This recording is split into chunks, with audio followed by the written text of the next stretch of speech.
6 weeks after the stroke took the left side of her body, Dorothy Vance's 3 daughters decided one by one, in 3 separate phone calls, over the span of 9 days, that they could not take her in. The boy across the street was 16. He did not know her name yet. He would learn it the morning he watched 3 oranges roll down her front steps, while she sat there with one hand that worked and no one coming. He picked up the oranges. He carried the bags. He said, "Yes, ma'am." Then he went to school. He did that every morning for 2 years. She did not know yet what she would leave him. He did not know yet what she had been keeping under her bed for 34 years. Dorothy Eleanor Vance was a school nurse for 34 years. She worked at Carver Elementary on the south side of Memphis, in a small room with a cot and a cabinet and a window that faced the parking lot. The room smelled like rubbing alcohol and peppermint candy. The peppermint was hers. She kept a bowl of it on her desk and a handful in the pocket of her white coat, and she gave them out to children who cried, which was most of them, and to children who did not cry, which was the ones she watched carefully. She called every child baby. The boys, the girls, the quiet ones, the loud ones. Baby, come, sit down. Baby, let me see that knee. Baby, when did you last eat? That was how you could tell which question was the real one. She asked the last one the most. She made $12 an hour for the first 12 years and $19 an hour for the last 5. She bought sandwiches for children whose names she learned by memorizing which cubby was empty at lunchtime. She did not tell anyone she was doing it. She did not put in for reimbursement. The school did not have a fund for that. She had a checking account and a budget, and she moved money from one line to another until it worked out. It always worked out. She called parents. She wrote notes. She held ice to the back of a 4th grader's neck for 40 minutes once, while the girl told her what was happening at home. And when the girl stopped talking, Dorothy wrote down everything on a piece of yellow paper and walked it to the principal's office herself. The girl did not go home that afternoon. The girl is 41 years old now and teaches 2nd grade in Nashville and has never stopped writing Dorothy a Christmas card. Dorothy kept those cards. She kept all of them. She retired at 67. The school was supposed to throw her a party. The party got cancelled because the district pulled the budget the week before. Nobody told her until the Friday. The principal apologized. Dorothy said it was fine. She said it like she meant it, which she mostly did, and she spent her last afternoon alone in the nurse's office, packing 34 years of things into 2 cardboard boxes. The boxes held what you would expect: a framed certificate, a coffee mug a child had painted for her in 1998, 3 binders of emergency protocols, a spare cardigan she kept on a hook for cold days, the bowl of peppermints empty now, the last handful given away that morning. She carried the boxes to her car one at a time because her shoulder had been bothering her. She put them in the trunk. She drove home to the house on Bellevue Street, the small brick house. She did not open the boxes. She set them down in the hallway and walked past them to the bedroom.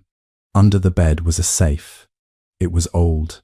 Her father had bought it in 1972, and she had inherited it when he died, and it had lived under that bed for most of her adult life. She had a key on a ring in her dresser drawer. She got the key. She opened the safe. She put something inside. She locked it. She did not open it again for 4 years. The boxes stayed in the hallway for 2 days. On the 3rd day, she carried them to the spare room and stacked them in the closet and closed the door. That was the end of 34 years. Nobody called to check on her that week. Her 3 daughters did not know she had retired. She had not told them. She figured they were busy. She figured she would mention it next time they called. Dorothy had 3 daughters. They all left in their own way at their own speed for their own reasons. None of them left badly. That is what made it worse later. Denise was the oldest. She left first. Denise left Memphis at 22 for a job in Nashville. She had a degree in accounting and a fiancé with a plan and the kind of drive that does not look back because looking back slows you down. She married the fiancé. She divorced him 9 years later. She married someone else, a man named Richard, who managed a car dealership, and she built a life in a subdivision outside Nashville, with a lawn her husband cut on Saturdays, and a daughter who went to private school. Denise called her mother every Sunday, 15 minutes, sometimes 20. She asked about the weather. She asked if Dorothy was eating. She said, "I'll try to come visit soon." She said it every Sunday for 19 years. She never came. She always meant to. Denise was not a bad daughter. She loved her mother. She just loved her from Nashville, which is 210 miles from Memphis. And 210 miles is the kind of distance that turns love into something abstract. Abstract love is easy to postpone. You can postpone it forever and still feel on Sunday afternoons that you are a person who loves your mother.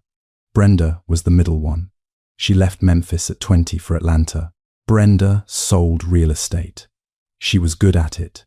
She wore good shoes and carried a leather planner and drove a car that cost more than her mother's house. She sent Dorothy $200 on the first of every month through Zelle. She had been doing it for 12 years. She never called when she sent the money. The money was the call. That was what money was for in Brenda's head. Money was how you said, "I love you," without having to listen to what the other person said back. Dorothy would text, "Thank you, baby," and Brenda would send a thumbs up, and that was the conversation. Brenda had never asked her mother what she needed. Brenda sent what Brenda wanted to send. $200 a month was generous by Brenda's math, and it was, and it meant nothing. In the only currency that mattered, which was presence, and Brenda did not know that currency existed. Cheryl was the youngest. She left last. She left hardest. Cheryl stayed in Memphis until she was 37. For 5 of those years, from the time Dorothy turned 62 until she turned 67, Cheryl was the only one. She drove her mother to doctor's appointments. She cleaned the house on Saturdays. She cooked on Saturdays. She sat in the kitchen on Saturdays and listened to her mother tell the same 3 stories she had told 50 times before, and she laughed in the same 3 places she had always laughed, because her mother was proud of those stories, and her mother deserved someone to be proud with her. Denise did not fly in. Brenda added $50 to the Christmas transfer. Nobody helped Cheryl. Nobody asked if she needed help. Everyone assumed Cheryl had it handled because Cheryl was there, and being there was its own announcement that you had signed up for all of it. In year 4, Cheryl stopped sleeping through the night. In year 5, she started crying in her car in her mother's driveway before she went inside. Not because she did not love her mother, because she was tired and nobody could see that she was tired. When her husband got the offer in Charlotte, Cheryl saw a door. She walked through it. The last Saturday, before she left Memphis, Cheryl sat in her mother's kitchen and watched her mother make tea. She did not tell her she was leaving. She told her the following Wednesday by phone from Charlotte. She could not say it while looking at her mother's face. 3 daughters, 3 different ways of leaving. Denise left because the miles made it easy. Brenda left because money was the language she knew. Cheryl left because she had been carrying it alone for 5 years, and her shoulders had given out. Nobody had ever taught any of them how to share a mother. Nobody had ever sat them down and said, "This is a job for 3, not 1, and the one of you nearest by does not automatically get assigned." So the 3 of them did what people do when nobody teaches them. They defaulted. They drifted. They sent what they could send from where they were. And Dorothy, in her small brick house on Bellevue Street, kept making tea on Saturdays, even after there was nobody coming to drink it. It happened on a Tuesday, 7:20 in the morning. Dorothy was watering the begonias on the porch the way she had watered them every morning for 41 years when her left hand let go of the watering can. She did not drop it on purpose. She just stopped holding it. The can hit the porch, and the water ran across the boards and down the steps and pooled on the walkway, and Dorothy stood there for a moment, trying to understand why her hand had done that. Then her left leg stopped listening too. She did not fall. She sat down. She lowered herself onto the top step, the way you lower yourself into a chair you do not trust. Slow and careful, one hand on the railing and the other flat on the wood beside her. She sat there with her left side feeling like it belonged to somebody else, and she watched the water run down to the sidewalk. Her neighbor across the street, a woman named Patricia, who had lived there 19 years and waved at Dorothy every morning, without ever once knocking on her door, came out to get her newspaper and saw Dorothy sitting on the steps at 7:20 in the morning, with the watering can on its side and her left arm in her lap. Patricia walked across the street. Patricia called 911. The hospital kept her 4 days. The diagnosis was a minor stroke, mild left side hemiparesis. They told her she would need help with daily living for at least 6 months, possibly longer, possibly for good. They told her she would not be able to drive for a while. They told her she would need to think about who could stay with her. The hospital social worker brought her a phone on the second day. Dorothy had her daughter's numbers memorized. She called Denise first. Denise answered on the 4th ring. The hospital noise must have come through the line because Denise said, "Mama, where are you? Are you okay?" And Dorothy explained, slow and even, what had happened. There was a pause. Dorothy could hear a television in the background. Then Denise said, "Mama, I wish I could, but Richard just started a new job and we don't have the space right now. Maybe in a few months once things settle. I'm going to look at it, I promise." The pause before the answer had been about 3 seconds long.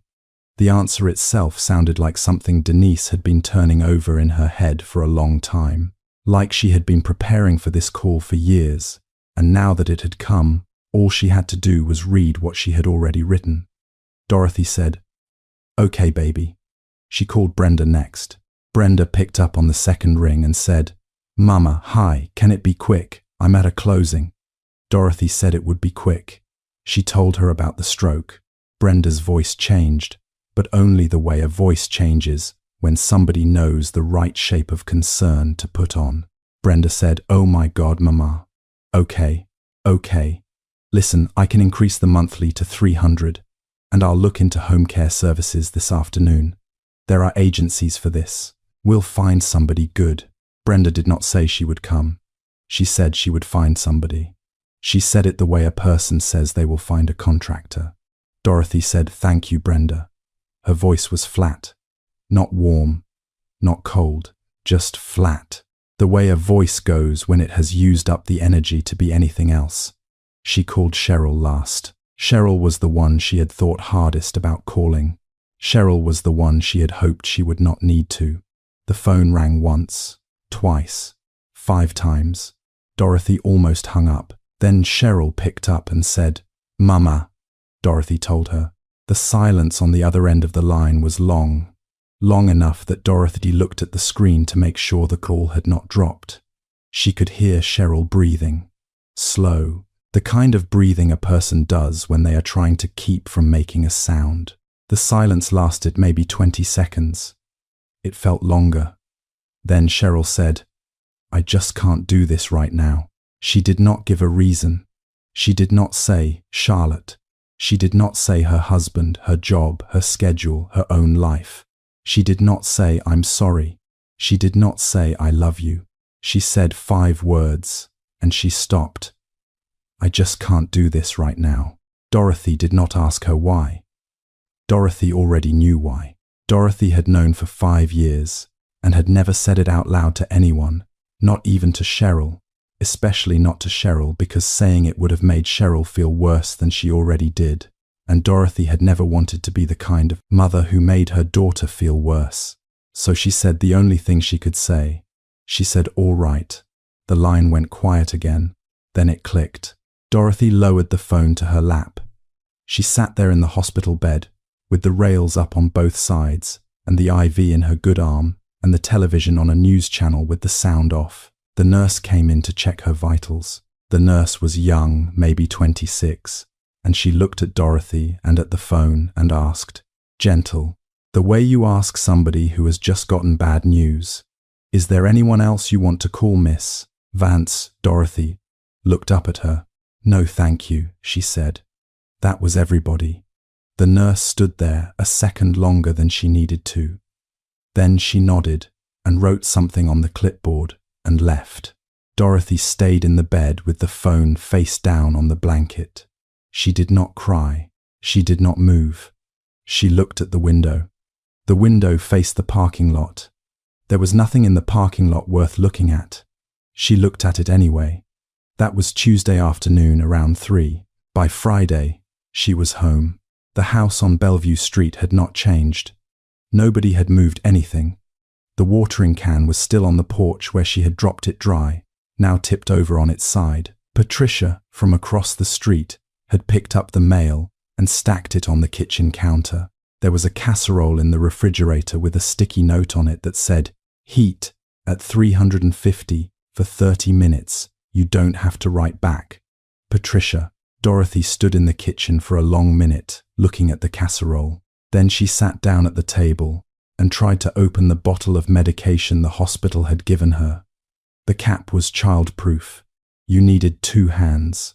She tried to brace it against her chest with the weak arm. The arm could not hold pressure. She switched and tried to brace it against the table and twist with her good hand. The cap slipped. She tried again. The cap slipped again. It took her 3 minutes to open 1 bottle of pills. That was the new clock. That was the new measurement of everything from now on. The trip from the bedroom to the kitchen used to be 30 seconds. It was 4 minutes now. Pouring a glass of water with one hand was a project. Buttoning a shirt was a project. Putting on socks was a project that sometimes she just did not finish. She wore the same pair of slip-on house shoes for 6 days in a row, because reaching down to deal with shoes was a battle she did not want to lose first thing in the morning. She could not drive. She could not lift 2 grocery bags.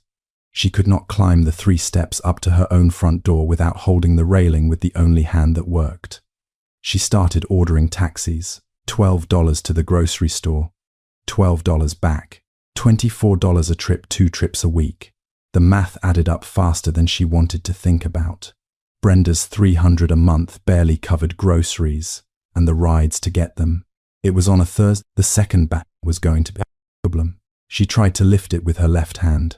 The hand closed around the handle but would not hold. The bag slipped. It hit the bottom step and it tipped, and 3 oranges came out of the top. The oranges rolled down the steps one at a time. She watched them go.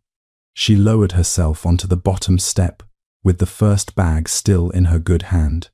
She did not call anyone. She did not have anyone to call. She just sat there with her one working hand wrapped around the handle of a grocery bag and watched her oranges roll across the sidewalk in the cool grey light of a Memphis morning at 6:15. From the window of the house across the street, a boy she had never spoken to watched her sit there. His name was Elijah James Turner. He was 16 years old. He lived in the small greenhouse directly across from Dorothy's, the one with the porch swing that creaked in the wind and the basketball hoop in the driveway that nobody used anymore. He lived there with his mother, Nadine. His mother worked the late shift at a barbecue place on Beale Street, prepping ribs and cleaning grills until 2 in the morning, and she got home at 3, and she slept until 10. Elijah made his own breakfast. He had been making his own breakfast since he was 11. His father had left when Elijah was 4. He did not remember much about him. A voice, maybe. A pair of brown work boots by the door. Then the boots were gone, and the voice was gone. And his mother started working 2 jobs, and Elijah learned how to be quiet in the mornings. He was an average student, C+B-. He did not play any sports. He did not have a group. Teachers did not write his name on the board for being good or bad. He sat in the 3rd row by the window in most of his classes, and he turned in his work on time, and he did not raise his hand much. The school counselor would not have been able to pick him out of a yearbook. He had one thing, though. He had one thing that 16-year-old boys are not famous for having. He noticed people. He picked up trash on the way to school, not because anyone asked him to, and not because he was trying to be a good person, but because he saw the trash there and his hands were free. He held doors for the kids behind him without looking back to see who they were. When the cafeteria lady forgot to put a fork on his tray, he did not say anything, because he could see she was tired, and he ate his macaroni with a spoon. He did not tell anyone he had done that. He just did it. That was Elijah. He watched Dorothy sit on her steps for maybe 45 seconds. The orange that had rolled the farthest had stopped against the front tire of his mother's parked car. He looked at the orange. He looked at the woman. He set down his backpack on the front porch. He walked across the street. He picked up the orange by his mother's tire, then the one in the grass, then the one on the sidewalk. He carried them in the crook of his arm up to the bottom step where Dorothy was sitting. He did not say anything yet. He bent down and picked up the second grocery bag that had tipped over, and he gathered the loose things back into it. A box of crackers, a can of green beans, a pack of chicken thighs in plastic. He put the oranges back in last. Then he carried both bags up the 3 steps and set them down by the front door. Dorothy was still sitting on the bottom step. She turned her head to look up at him. "Thank you, baby," she said.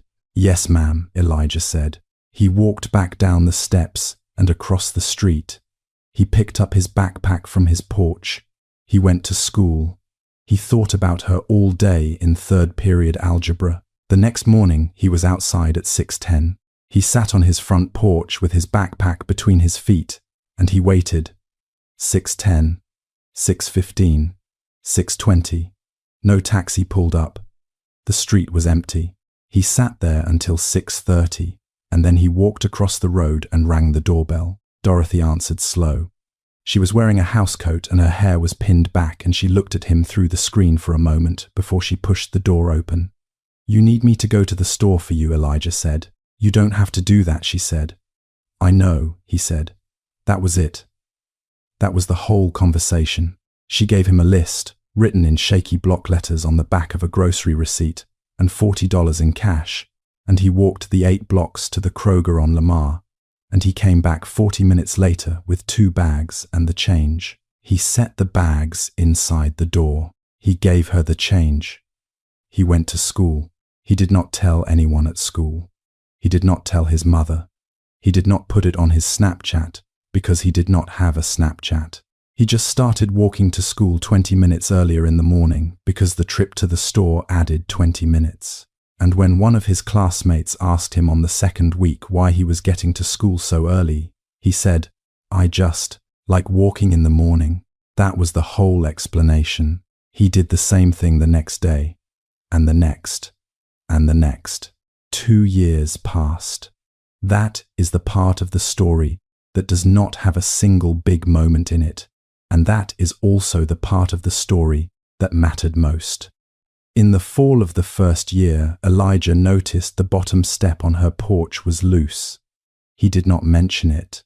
He came back on a Saturday afternoon with a hammer he had borrowed from the toolbox under his mother's kitchen sink and a handful of 3-inch nails he had bought himself for $4.37 at the hardware store on Lamar. He pulled the step up. He saw the wood had rotted underneath. He went back to the hardware store. He came back with a piece of pine cut to length. He fixed it. It took him most of the afternoon. Dorothy made him a peanut butter sandwich and watched from the kitchen window. When he was done, she came outside and stood on the step and pressed down with her good foot, and the wood did not move. She said, "That step has been loose since Bush was in office." Elijah said, "Which one?" She laughed. It was a small laugh. It was the second one. She had laughed since the stroke. That was when she started making the tea. Earl Grey. She had a tin of it in the cabinet she had not opened in years. She started boiling water on Saturday afternoons around 3 o'clock, because that was when Elijah usually came by, after his shift bagging groceries at the Kroger on Lamar, and she would set out 2 cups, and he would knock once and let himself in, and they would sit at the kitchen table and drink tea that he did not particularly like, but that he never said he did not like. Winter came. The first snow that year was light, just enough to dust the sidewalks, and Elijah cleared her walkway with a shovel before he cleared his own. The second snow was heavier. He came over at 5:30 in the morning with the shovel and the salt, and he did her steps and her walkway and her driveway before he touched his mother's. Nadine watched him from the kitchen window the second morning and did not say anything. She had been wondering about the early mornings for a year by then, and she had decided some time ago that whatever her son was doing across the street, it was something she did not need to interrupt. Spring came!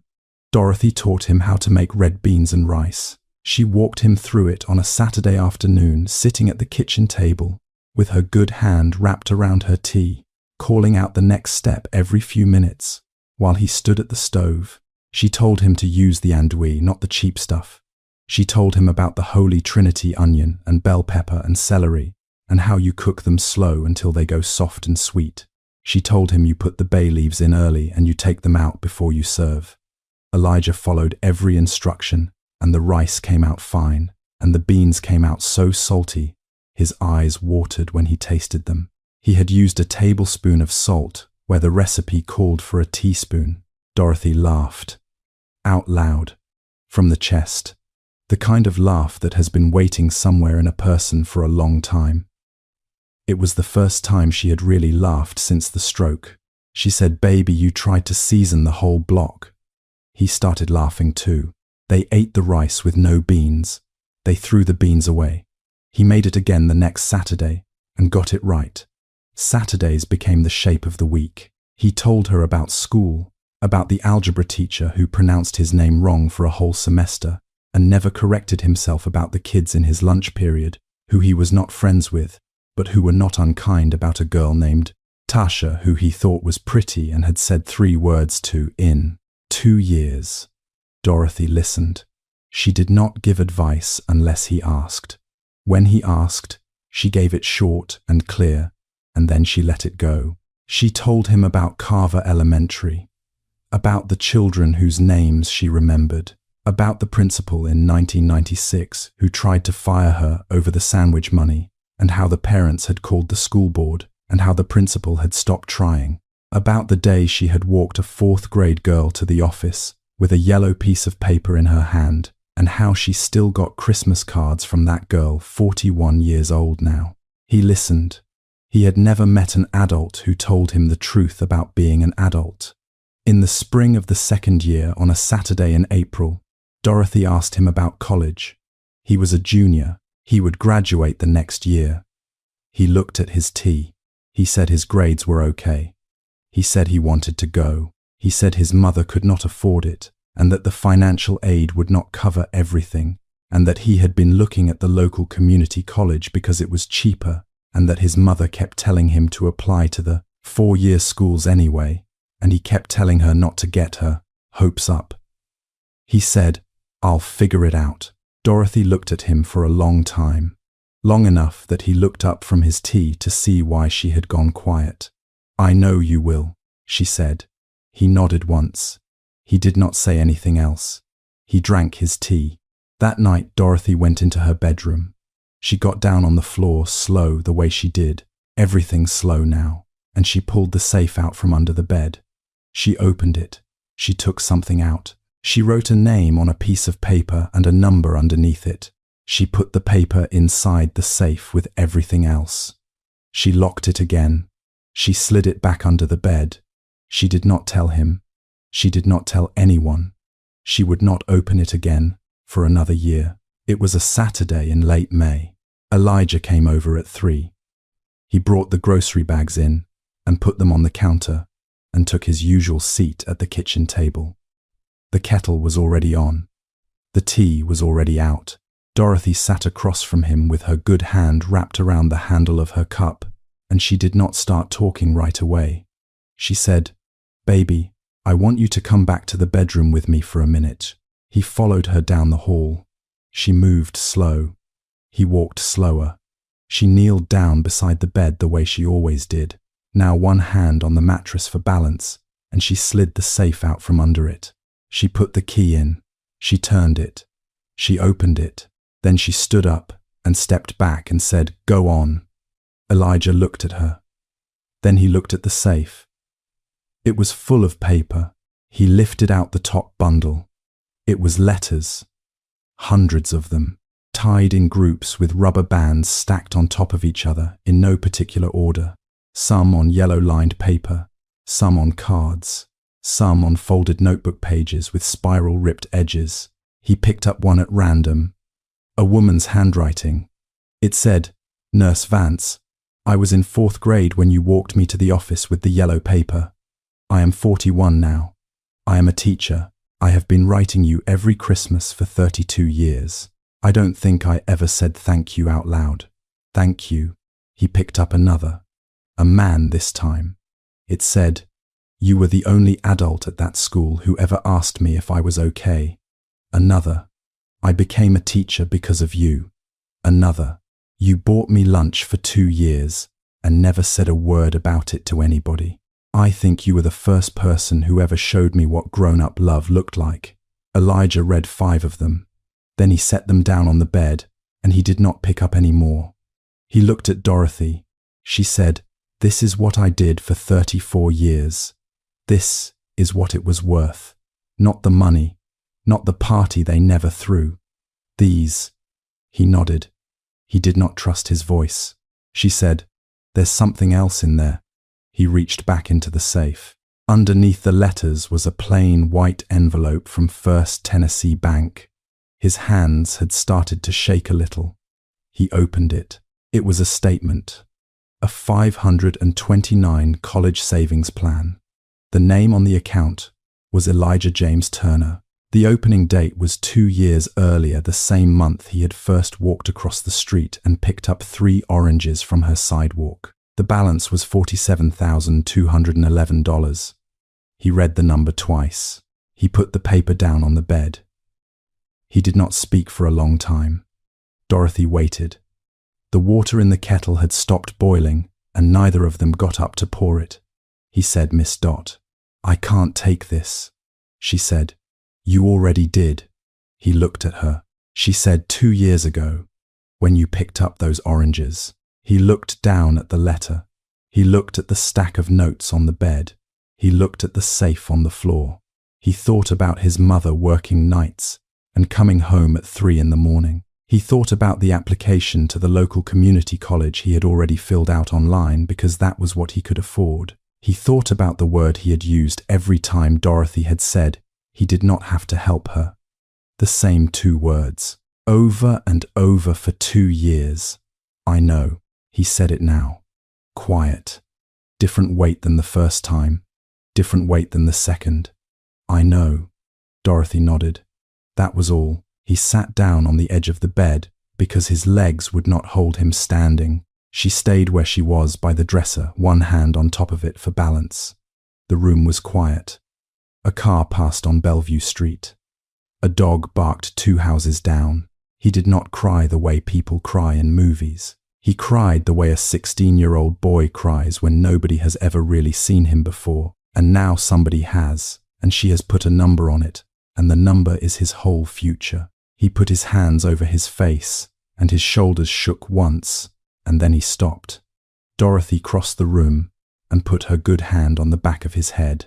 She did not say anything else. She did not need to.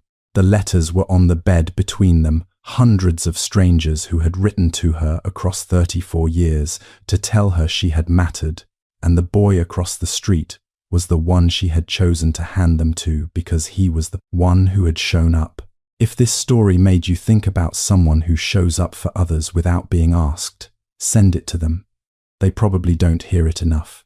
Not because the world is unkind, because the people who just show up are the hardest people to remember to thank because they never ask to be. And if this story made you think about someone you have not called in a while, don't text them. Call them. There is a difference. A text is something you send when you want to feel like you did something. A call is something you do when you want the other person to feel like they matter. Your mother knows the difference.